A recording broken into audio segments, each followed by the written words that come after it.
Alexander the Great wasn't just a conqueror, he was a religious strategist.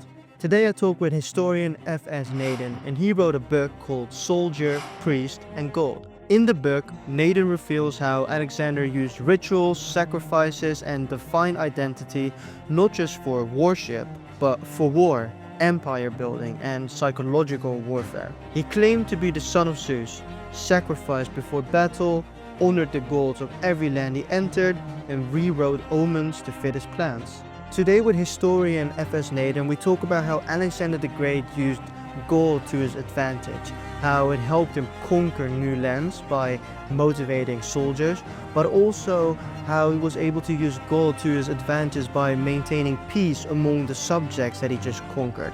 Let's get into this. This is a very interesting episode, and I know for a fact you're gonna like it. Do you also see with Julius Caesar that he used religion in order to keep power?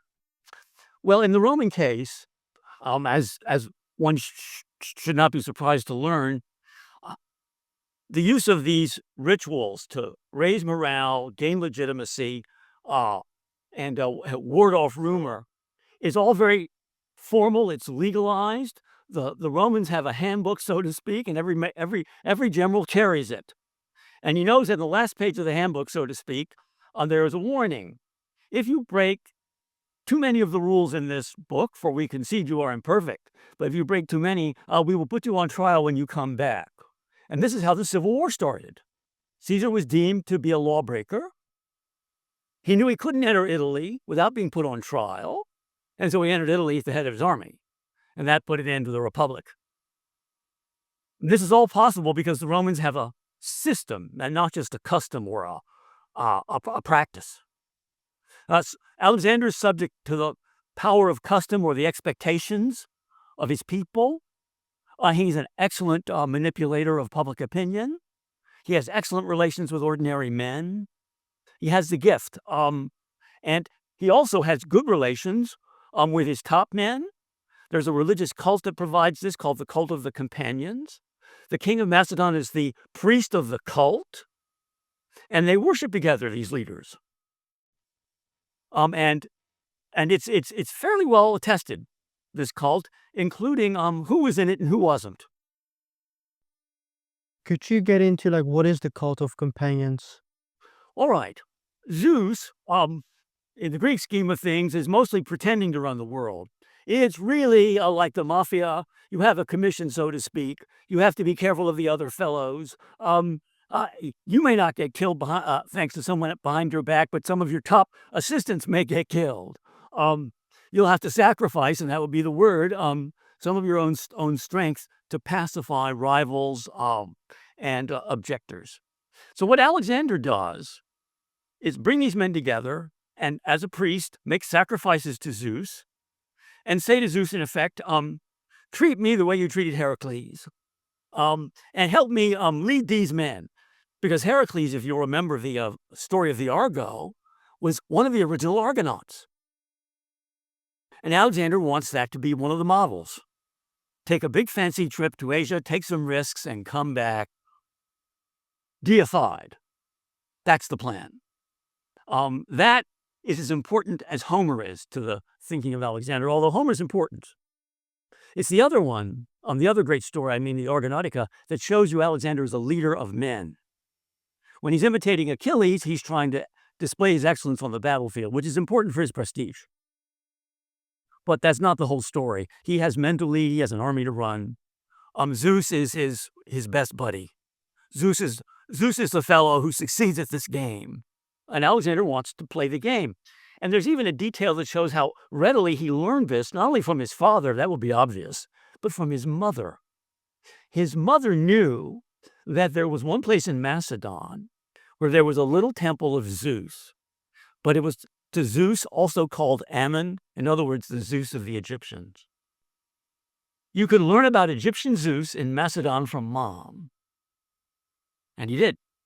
This was crucial also. Egypt is, of all the places he wants to conquer, the most demanding in any kind of cultural or administrative sense. And the cult of companionship, what did that Was it like a daily ritual? Was that what did it even look like? Is it like, because when you say something like that, I think about like a soldiers. They're basically duo together and then they pray together. There's a sacrifice. There's at least one sacrifice every day at dawn. An ancient army, does not move until God says okay. And Alexander will either conduct this or let one of his priests conduct it. He may be busy. If he conducts a sacrifice for the companions, he's forgetting the rest of the army, and he's there with his buddies, so to speak. Although he will also sometimes call the soldiers, the whole body of them, companions, to flatter them. They want in on it too, and he has a way of popularizing the effect. Okay, I see. And how much of this religious knowledge that he eventually used to his advantage came from his childhood? Were it like specific mentors? Was it like more his mom? Like, where did that knowledge come from? Well, mainly from watching Dad. Secondly, from learning from Mom. Thirdly, watching Dad's dealings with the priests, and then taking on these priests as his own. When Alexander got the throne, a few men were killed who had been potential rivals, or I should say supporters of rivals. But no, in the vast majority, Philip's men became Alexander's men. And why not? Alexander had proved he'd earned the job by his excellent conduct at the decisive battle against the Greeks, the Coronation. And is it true that he eventually saw himself as the son of Zeus? Yes, that was the whole point. Now, that doesn't quite mean what either Christianity or ordinary mythology might lead you to expect. Being son of Zeus is a title that allows you certain honors, but it doesn't confer immortality on you necessarily. Heracles received immortality, but in an odd way. He's up in the sky buzzing about. He doesn't have the same level of immortality or privileges as, say, Apollo. No Greek mortal has got that far. And Alexander knows he can't get that far. What he wants is to get as close as he practically can, and especially in Egypt, where the pharaoh is considered the son of Ammon, the general god. He wants to have the pharaoh's full prestige. And there's a similar case in Tyre, where there's a temple where he wants to sacrifice to a god he thinks is Heracles. So he plays it both ways. I'm you, but then again, I worship you. How do you like them apples? And of course, if you're lucky Luciano, you like that fine. Anything to hold the commission together. It seems like a law is like an understanding of image. Was that like also difficult for him that he eventually was identifying as so many different gods, so many different sons of God, that he eventually kind of lost track, or that the people kind of lost track of what his title actually was? This is the one advantage of dying young. He doesn't get put to this test. Scholars have various opinions. One opinion is he didn't pay that much attention to all this. He mainly wanted to administer the empire, and he had to do it more or less in a Persian way. That's the opinion of a famous French scholar. In Germany, much more stress was laid on unifying the country, because for the Germans, Alexander was a model for creating a Reich in Germany. That would include Germany and Austria and areas in Eastern Europe where there was a powerful German minority like Bohemia. Then you have the Hungarians as junior partners in the scheme of things. So there was a German view of it. Then there was an English view set forth by an English liberal, Sir Alexander Tarn. Tarn said that Alexander took this seriously, even if we can't take him seriously. Alexander was attempting to unify mankind as he knew it, through himself. And if you accept that qualification, that he's doing it through himself, through his personality, and as you say, his image, I agree with Tarn. He's not doing it in a democratic sense. That is missing. Tarn shouldn't be misunderstood as saying Alexander it was for the average man. Alexander is no Christ with an army, telling anyone and everyone on the street to abandon your few assets and follow me. No, it's very far from that. No, Alexander's no Democrat. But would you say that he was a tyrant towards No, other a religions? Greek would use that word in a specific sense, meaning a single ruler who did not obtain the throne by hereditary right, and who violated not only written laws in a place like, say, Corinth, but violated customs and alienated the public by failing to do his religious duties, and who got power, by the way, because he was an effective general. That would be the common starting point for a tyrant. None of this applies to Alexander except effective general. And he was acceptive to religions, like especially like other ones. I mean, he used them, correct? Yes, this is a common Greek idea, for which we have a Latin term, since the Romans were writing the literature about the Greeks that survives, or most of it. Or meaning by Romans, by the way, Greeks living under the Roman Empire and affected by their circumstances. Well, in this literature, much of which is in Latin, there's this phrase interpretatio Graeca. That means Zeus is Ammon. And let's go to Persia and find another one. How about Phoenicia? What do we call him there? We'll call him Bel, the Lord. Play the game by the local rules, but after all versions of this game have to be comprehensible. There's a general rule, which is the gods have to be familiar to the worshiper and have to be accessible to him. Okay, so Alexander is adopting the other religions from the locations that he's conquering, but are they also adopting the Greek gods? Generally, keep their no. own? And this is Okay. a long-term problem. And the way to solve it, which has begun with Alexander and carried on by his followers, is to have Greek colonies set up in the Near East. So you have some people in, say, Mesopotamia who worship Zeus, and down the river, a larger number of Babylonians who worship Ammon, and are quite content to let the Zeus comparison be made. And that's what happened in Mesopotamia. In other places, it was more difficult. There were colonies established in Afghanistan, and that was indeed more difficult. But it succeeded. In fact, a kingdom emerged in Afghanistan that was, shall we say, Greco-native or Greco-Turkic. Well, no, it'd be better to say Greco-Iranian. For at that point, the peoples of Afghanistan were mostly Iranians, not Turks. Today, the balance has shifted. But there's still, of course, a population in Afghanistan that is practically Persian in culture and whose language is similar to Persian. And you still see some Greek heritage over there, right? Like I've heard Bits and that some pieces. people. There are bits and pieces. I mean, and in India, it's possible, although this is guesswork, that memories of the Greeks and contact with Greek diplomats helped explain the early Christian tale, and I use that word advisedly, that one of the apostles went to India and began converting Indians. Without Alexander in the background, I don't think this is easy to understand. But with Alexander in the background, plus diplomacy from his successors, this is easy to understand. Damn, that's amazing to think about, that Alexander had even an effect on that. An indirect one, yes, no doubt. Yes, I think Mm. this is I've read this speculation in a few places. I think the problem with the scholarship about Greeks in India now is it's too focused on making sure that India is regarded as a place that developed independently for the most part. There's a reaction against Tarn in the colonialist view. I think it's an overreaction. If you look at the history of India, they're very good at borrowing politics from other people, and religion too. Tamerlane brought, among others, brought Islam into India.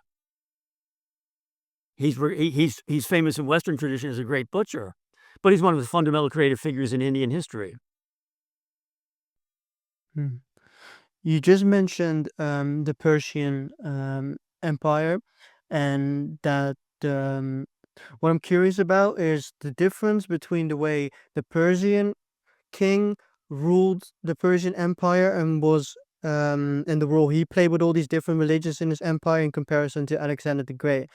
Did he take any key lessons on what not to do from the Persian king, or maybe key lessons on what you should do from the Persian king? Well, in my book, I did more with this than other writers have done.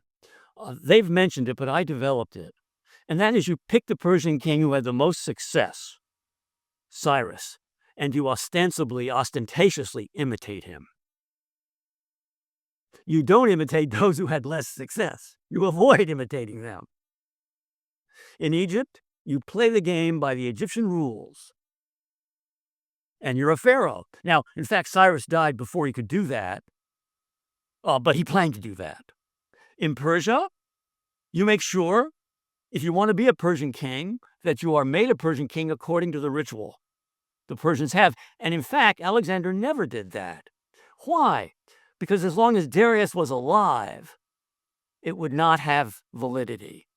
You've got to get rid of the legitimate king in order to claim to replace him. So complications arose. But in Babylon, he did it. And that's what Cyrus did.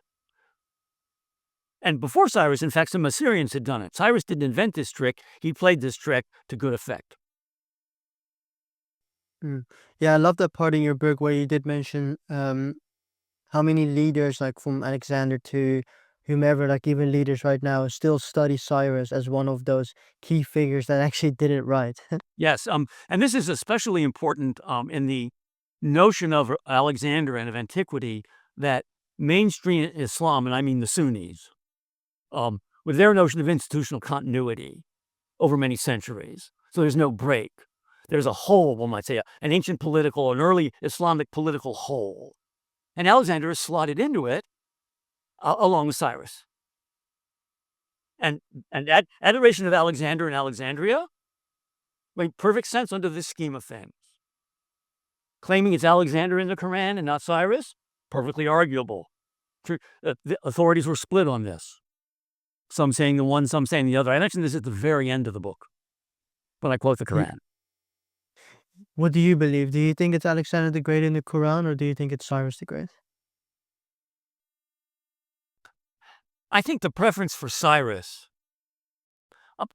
but I'm only guessing. I didn't look it up. Here's my guess. The Sunnis like Alexander, but the Shiites, in Persia especially, like Cyrus. But I didn't check it. I'd have to prove it. That'd be my guess. You have an echo of contemporary religious differences in the Muslim world that affect political power. We're not arguing about ethical differences. We're talking about power and the relationship of the ruler to power. When he decided he wanted to become pharaoh, was there a heavy battle against him for him not to do that? As I could see that something like a pharaoh is kind of holy, and putting yourself in that holy chair as a Greek is quite far stretched. The companions, or some of them, didn't like it and said so because they're left out. The pharaoh communes with the gods and they can't be in the room. They're left out. They're kept out. This was going too far. This was too much divinity and too little camaraderie. They didn't like it.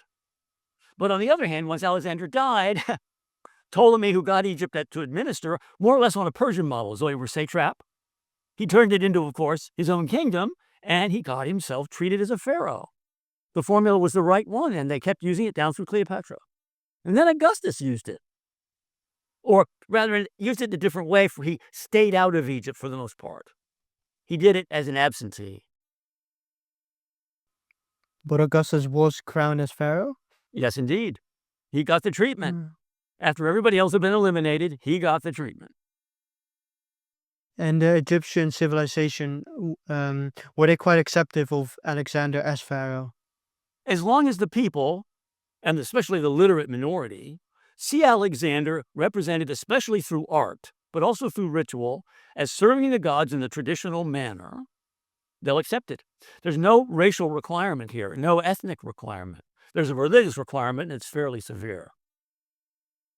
Did becoming pharaoh give Alexander like certain special power which he could use on the Egyptian civilization? Like, did he have any special defined rights? Yes, which he was gave him Mr. upper hand? Water. He was Mr. Water. He made sure it arrived on time in the right amount. And if it didn't, it was the people's fault, unless, of course, he bungled the ceremony. That would be the worst mistake an Egyptian pharaoh could make, is bungle the ceremony and then fail to deliver the water. What do you mean by bundle a ceremony? There was a ceremony at Memphis where the level of the Nile was measured along with religious practices. And you want to have the right level and you want to have the right practices. Mm-hmm. We know the very spot where this was done. And is something that happened often? every year. The Nile, remember, floods annually. Mm-hmm. And where did this belief come from? Like, what is this based on? Well, now we're in the area of speculation, but an Egyptian would say that the gods control the weather. Alexander is a member of the divine family. He's been assigned the task of running Egypt, which belongs to the gods. It's a piece of property they gave to him. He should know all about it. If he doesn't know, the priest should tell him, although, of course, they must pretend that he knows already. And he must perform. There'll be bad years, but there have to be good explanations. Mm. But what did that look like then? Because you just said like the gods, they owned Egypt. So what did that look like for the Egyptian civilization to see that the gods gave Alexander Egypt to run? Like how were they proving that? Well, there's the myths go like this. The first pharaoh, of course, is Horus, a god. And then it's given to mortals. And what happens to them is they're converted. Their being is altered through a ceremony. In fact, what happens is they're spat on, but the spit comes from the right guy and it lands in the right place. There was much more to it than spitting, but yes, that was part of it. And it's Alexander who's spitting. You mean, was he spat on? Of course. Yeah. Of course. He did the bit, and we know it. We have no doubt about this. The evidence has been building up, and in the last decade or so, it's become incontrovertible. He was made pharaoh in the traditional way. What evidence is there to support that he was made pharaoh in the traditional way? Well, we have many reports, that he did things pharaohs did. What we wanted to zero in on was the ceremony of coronation. That's what we needed. How do we know someone does that? Well, he does it, and he immediately gets his name put up all over Egypt, and it includes his ceremonial name, his crown name, the name that a pharaoh is given when he's crowned. Or he has a set of names, indeed, and this is part of the set. And we finally found a document that records this in the desert, in a small shrine of Ammon, an oracular shrine like the more famous one in the desert, at Siwa. This one's named Bahariya. We found it, or rather, it was found in the library, ignored for decades. It had been ignored, even though it had been brought to the library in Cairo in the 30s. And it sat there, or rather lay there. And then finally, a young Frenchman poking around with a little help. Aha, yes, I thought this was here. Easy to translate, and no doubt about it. Alexander was pharaoh, and here are his names, his royal names. That's fascinating that something like that can just sit around. Make us wonder like how much is just sitting around and we have no clue that we've actually have the evidence already. Yeah, and the biggest example of this, unsurprisingly, is in Egypt, where the government, if I may be blunt about it, is often competent, but Iraq, where sometimes there is no government at all, and a huge store of tablets were taken from Iraq, and now, let's blame the British too, they are sitting in the basement in the British Museum, and there aren't enough experts to read them. The empire is long gone. They won't even it's the saddest thing I could tell you. The British have the goods, but they no longer have the empire, and they seem to have concluded they don't need the goods anymore. Next question. When will the Chinese buy several hundreds in order to improve their command of foreign cultures? That's, of course, how the Chinese Communist Party will have to put if they are atheists over there. But that's my laughable prediction. Some of those untouched tablets, I exaggerate, some of those ignored tablets safely kept and secured, they will end up in China. They invited me to China to talk about Alexander. If they want to listen to me, they want the tablets. They don't want names. They want the facts. What is like China's view on Alexander the Great? Did they have any understanding about him? No. When I spoke there, he's not part of their notion. Greek democracy is. Improvements in warfare are. But no, Alexander's cultural stance, his way of governing multiple peoples, this is quite unknown to them. Okay. Let's get into like battles, the role of gold in battles, and the way Alexander moved that to his advantage too. Could you get into? Let's start with like what happens before a battle, the rituals. What did that look like, and how important was that for the morale of the soldiers? The soldiers expected this, and they got it. Now, it'd be incredible for Alexander to omit it. One case, for example, is in Phoenicia. This is what we now call Lebanon.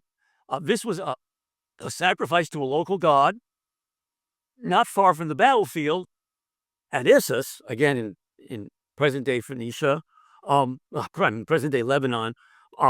And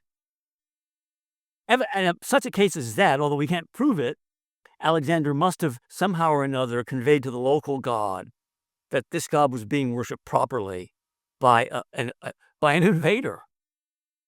We don't exactly, in this case, we lack detail, but what I'm suggesting is very reasonable. Why go up to the top of that particular hill if it's no place in particular? But it isn't, of course. It's a mountain named after the god. So, sorry, what are you saying? In other words, when you're in an enemy's country, the first thing to do isn't to kill the enemy, it's to seduce the gods. Play it safe. Play it smart. Play it pious. And let your men know you're doing it. And of course, just before the battle, you can still worship Zeus. The more the merrier, or in this case, the more the deadlier. That's the scheme. The reason to lay siege to Tyre is he wants to perform a sacrifice there to this god associated with Heracles. And of course, worshipping Heracles in this particular case provided political clout. Apparently, it was one of the requirements of the priest king of the city. Now, Tyre was an oligarchical city. The Phoenician cities were oligarchies of merchants mainly, but there would be a priest king and he would have some measure of power. And this is what the siege is ostensibly about. Of course, it's actually about getting the navy of Tyre either destroyed or on Alexander's side. And the beautiful effect is, once Alexander establishes himself in Tyre as a legitimate ruler, Phoenician merchants start turning up everywhere the army goes. And it's because they're already there. They've been serving the Persian king. Alexander arrives. Ah, yes, the new man. And they serve him. They're an important part of his administrative and logistical support, these Phoenicians. Their language, by the way, is Aramaic, which is the same as the language of the Jews at this time. Okay. And the omens that Alexander would read then before the battle, trying to understand if the gods are maybe also on his side. If they weren't on his side, did him as a priest king, did he have like the influence and power to kind of like change the narrative and change the way he picked up the omen? This is controversial because we don't have enough evidence. We could use, let us say, a dozen examples, as though it were a game of baseball. How many times did he come up to the plate? This time, that time, and the next time. Did anybody muff this catch? And so on. We have examples of controversy or a conflict between him and his own priests who assisted him. If they gave negative word, he might object. There's a famous case of this out in Afghanistan. One of the priests objects. Alexander scolds him, dismisses him, conducts his own sacrifice, goes into battle, and gets badly wounded. And the attitude of the men is obvious enough. Don't go too far north in Afghanistan, it won't pay. The gods don't like it. Although, of course, today we look at it and say, it won't pay for other reasons. I mean, ask the NATO forces who tried it. It just won't pay up there. Okay, so he had like a good understanding that he could change the way of the omens. Although if he did that constantly and never used the experts, he would be harming himself. They have prestige too. They have good political sense too. Some of them were used by his father. The king can't be everywhere at once. Donald Trump can't do the job Elon Musk was supposedly doing. He's too busy. But that doesn't mean it wasn't a business very much blessed by the president. Alexander needs priests and generals in the same obvious way. But if he's changing the narrative of an omen, doesn't that kind of say that he didn't always truly believe that all omens are the truth? That's one cynical view of it. But of course, he would not encourage the cynical view. Of course But not. did he have a conscience? That's the beauty of ancient literature. It almost never asks this question. It asks many other questions instead. It's hard to moralize about him, but it's, I wouldn't say easy to understand him, but there's a massive evidence that helps us understand his personality, his situation, and so on. And in the battle itself, how much did gods play a role in the battle itself, or were they just too busy fighting so they couldn't even be thinking about this? This Homeric business, which is what you're thinking of, has faded out.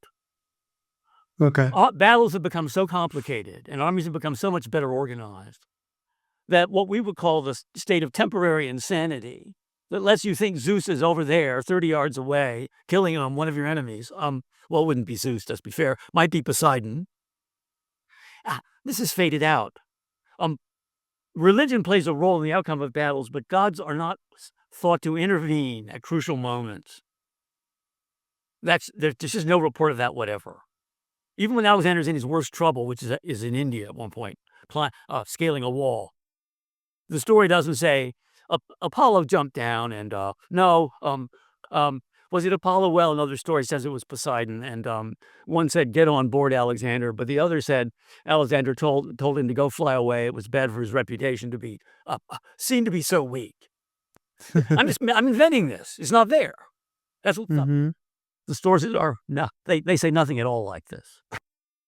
Okay. So the gods mostly played a role before the battle and then afterwards, I guess? They can Was play the there, role like- afterwards by inflicting various misfortunes. Hmm. Plague might be due to them. That goes back to Homer, of course. And misfortunes if you lose, or misfortunes if you kill but with no mercy? Yes, denying mercy, a subject I wrote a book about, is an error that can be committed. It isn't always wrong to deny mercy, but sometimes it's wrong, and it's most especially wrong to ignore anyone begging for mercy. Like a good judge, you must hear the case. You don't have to always convict, or for that matter, always acquit. But you have to hear the case. The Greek sense of procedural justice is strong. And no doubt the Persian was too, but we know less about it. And were there any moments that the Macedonians did think that Alexander had pissed off the gods? Well, they thought in India, the bad weather, very bad, monsoon, they didn't know it was a monsoon. They thought it was bad weather. They thought Zeus was angry. And they wouldn't go on. Now, they had other thoughts too, such as horrifying rumors of large Indian armies in what is now Bangladesh. But they added to that the bad weather, and they thought Zeus was to blame, and they refused to go on. The officers also refused. In different accounts, the officers take the lead. In others, the men do. The officers are companions. This is the biggest setback in Alexander's career. An outright defeat, administered, so to speak, on him, and not resulting from a battle. His companions said no, and that was that. He had to turn back. Without them, he couldn't go on. He couldn't replace them. He never thought of it. He complained. He didn't like it, but back he went. Yeah, you need your army if you want to win a war. You need It's your a generals must. if you want to control your men. In your book, you also wrote about that financials and worship were intertwined. What do you mean? What did you mean by that? Greeks don't have banks, or rather, they don't have large ones. The word bank will help us understand this.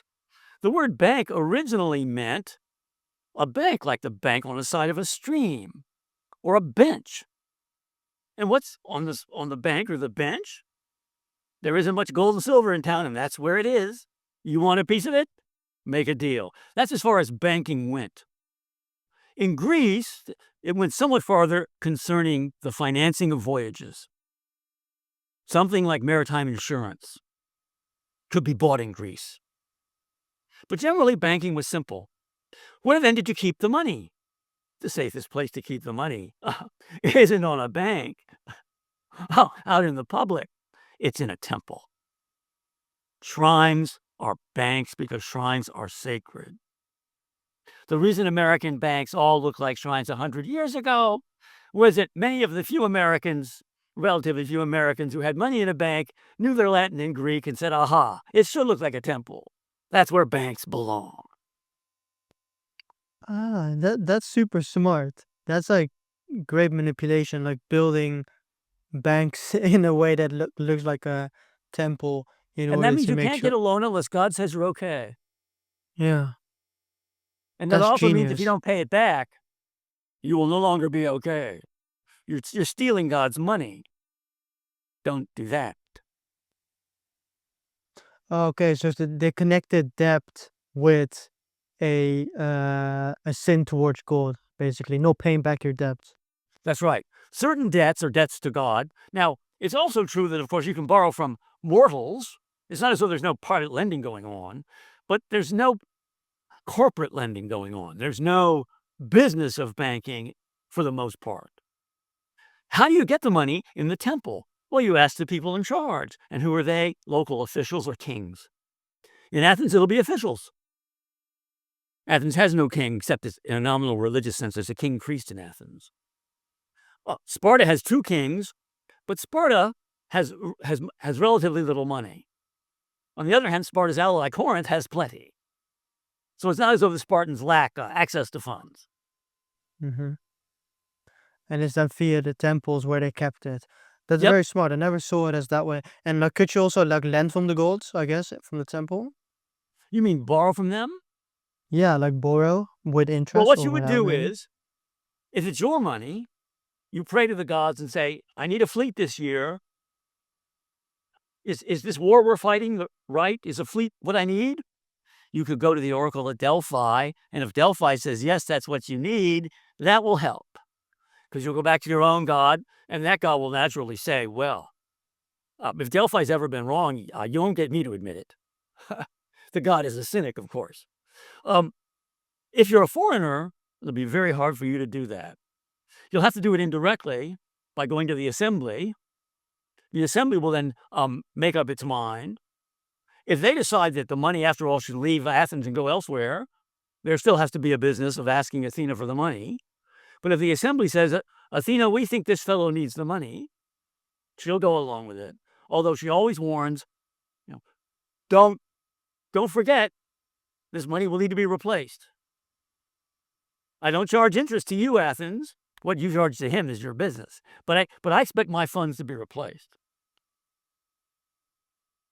And sometimes they speaking would of, be, even after a long lapse of time. Okay. And speaking of money, like, what do you think? Or no, actually, like I saw in your book, like the importance of money to Alexander, and what I noticed is, and let me know if you think this is true. Like money wasn't necessarily that important to him. It was just mostly that he really wanted money in order to use it towards achieving his goal, and his goal was obviously to conquer the known world. The fundamental fact is he can't get volunteers in any large numbers to go to Asia. These men must be paid. Even his own men must be paid. Everyone in that sense is a mercenary, although the Macedonian soldiers have a different relation to Alexander than the Greeks do. Still, they're all being paid. Now, the generals, they aren't being paid a wage. They're being paid in opportunities. Opportunities in what sense? Like Plunder. land? They can. Plunder. Which That's is their more than money, opportunity. probably. Yeah. Slaves, gold. Alexander gets his share. They get theirs. The companions are at the head of the list. The men get a bonus. Some of the money or some of the gold is spent sending thanks back to Greece very ostentatiously. Thank you, Zeus, for our wonderful successes here in Asia. He'll spend some of it that way. That's, in effect, propaganda spending. Because he was known for gifting a lot towards the gods, right? Gifting more than the usual king would. Sure, it makes it. If you're known as someone who takes money out of the temple, and you're using the argument the gods let me in the first place, I won the battle because of them, it'll be difficult for you to say, I'm now ignoring the gods from this point forward. Mm-hmm. That will be bad for morale, bad for your diplomatic reputation. And speaking about reputation, were there any countries that he conquered where he mismanaged the way he was using religion and that damaged his reputation? My claim in the book was that he made a muff of it in India. India was very bad indeed. In Persia, he was trapped because as long as Darius was alive, he couldn't replace him. He did a very good job in the Fertile Crescent in Egypt. But when Darius died? Darius dies, and at this point, the problem has a new name. It's Bessus, who was one of Darius's top military men, and who'd been trained for the job because he'd been governor of Afghanistan. Just the way that in an English monarchy that has nothing to do, the heir apparent is called Prince of Wales because it doesn't mean anything. In the Persian monarchy, where there is plenty to do, you become not Prince of Wales, but Prince of Bactria, so to speak. The mountainous place on the edge of everything, except that in Bactria, you will have to earn your position. Bessus had done the work. He was ready to be king, and he declared himself king. So now you have the same problem again. You have to kill Bessus. And they do. And now where are you? Now you're up at the edge of the world thinking about India. And after defeating one Persian and executing another, he drops it. He doesn't go backwards, so to speak, literally go westwards back into southeastern Persia, where the ceremony would have to take place. We know a great deal about this ceremony. This ceremony and the pharaoh ceremony are very well known to us. What do we know about the ceremony? What did it look like? Could you describe it? Well, it's a little bit of something compared to any Egyptian affair. It's done in a place called Pasargadae, which is near Persepolis, but was used for this special purpose. Pasargadae ceased to be the capital because it wasn't large enough or accessible enough. It was the right place for Persians to do things, but not the right place for Persian emperors to do many things. So you go to Pasargadae. It's a beautiful, quiet, gorgeously watered place, carved out of the Persian stone, but without the monumental, overbearing quality. You go in and you perform your ablutions, and then you come out, and the priest represents not a god, but a goddess.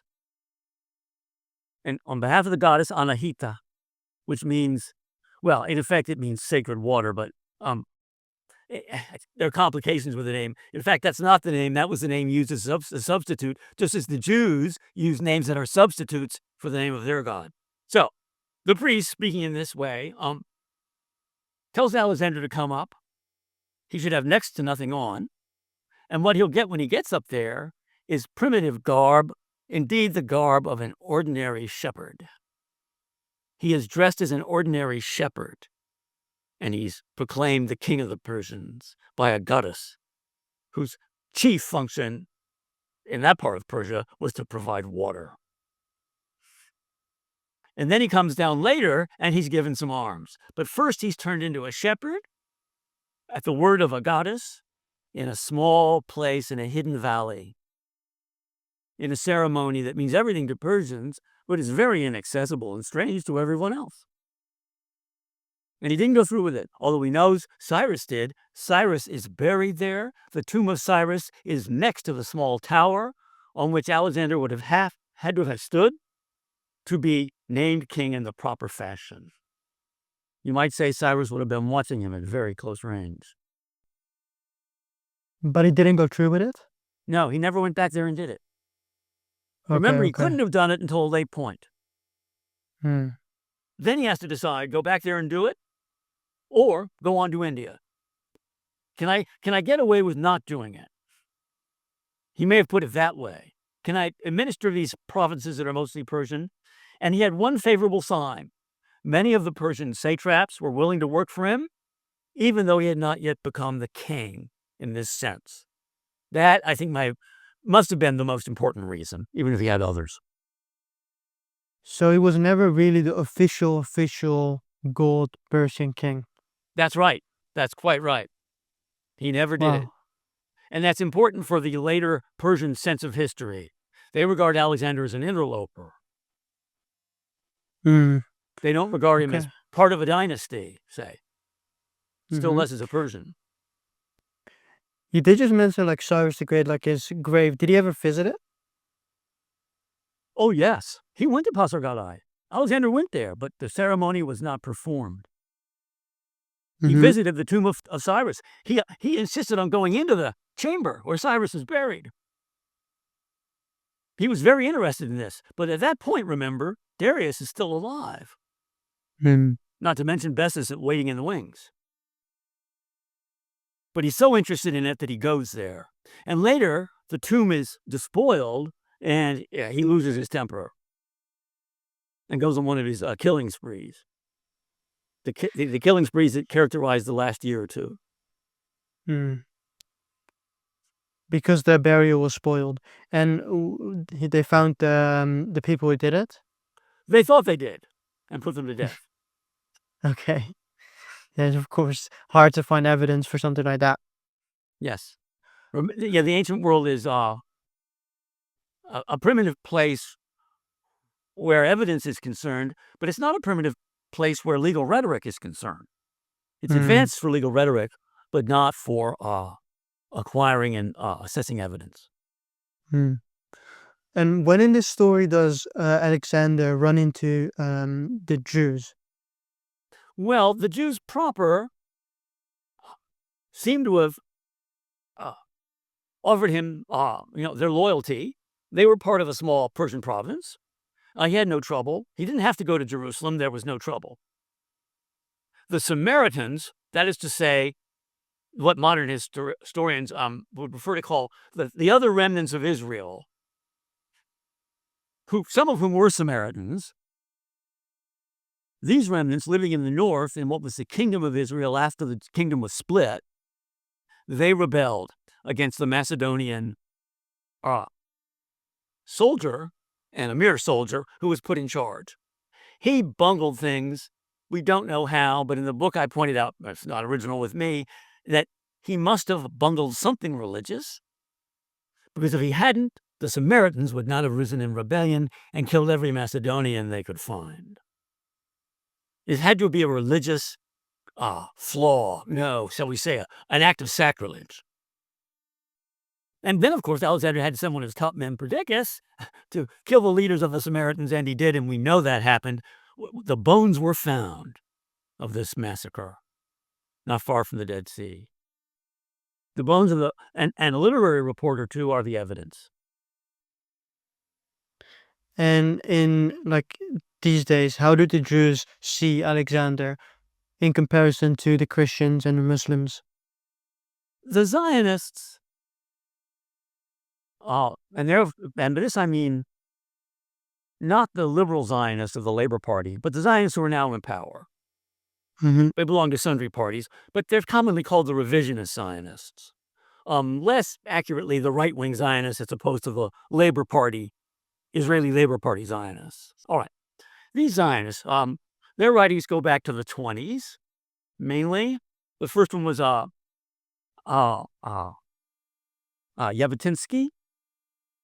Jabotinsky was a remarkable writer. There was, of course, no state. He was an agitator, and he favored a one-state solution. We needn't explain the details. They'll be obvious to your listeners.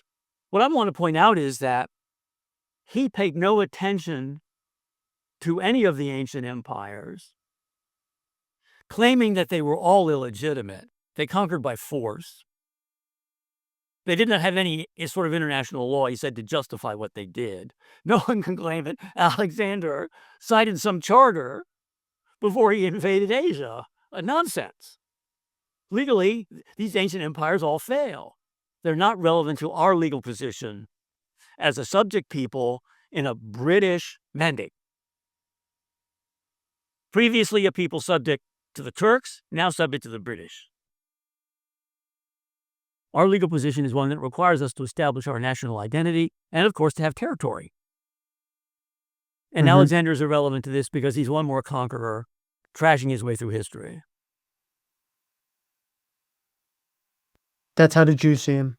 Yes, the Romans are much more important because of the rebellions against them. And the literature that dealing with the Romans is extensive. Alexander is mentioned a few times. Alexander. Let me be accurate. His successors are mentioned a few times. Is he mentioned? He's mentioned only in stories that are apocryphal and evidently false. That's what I think I should say. Because wasn't Alexander quite made of like a hero in the Roman Empire? Oh yes, the Roman emperors thought Alexander was a good man to imitate, especially in the eastern half of the empire. Of course. Okay. Of course. Yes, indeed. Yeah, because you could say there is quite a big difference in the way religions see him, and in comparison to the way leaders who have left a big impact or like great empires see Alexander. There's quite a big difference, right? Yes, it depends partly on the cultural needs. It depends on the characteristics of the empire being put together. Some empires are put together through cultural compromise or assimilation. Some are established on a legal basis, which might have some religious justification. The Roman Empire is a legal matter. Being a Roman citizen is a legal matter. The position of the Jews in the Roman Empire is a legal matter. If there is a legal requirement to perform modest sacrifices to demonstrate loyalty, and the Jews do not perform these sacrifices, they've broken the law. Now, no, Alexander would never have said, there is a law that says you must worship me every Tuesday. Alexander would say, if you never worship me on every Tuesday, when are you going to do it? And then he would say, oh, you don't intend to do it at all? Well, I'm not sure which would be better. I can enslave you or I can tax you, shall we say, half to death. I'll consult the oracle at Delphi. Think it over. This is not a legal encounter, right? This is a culturally mediated use of force.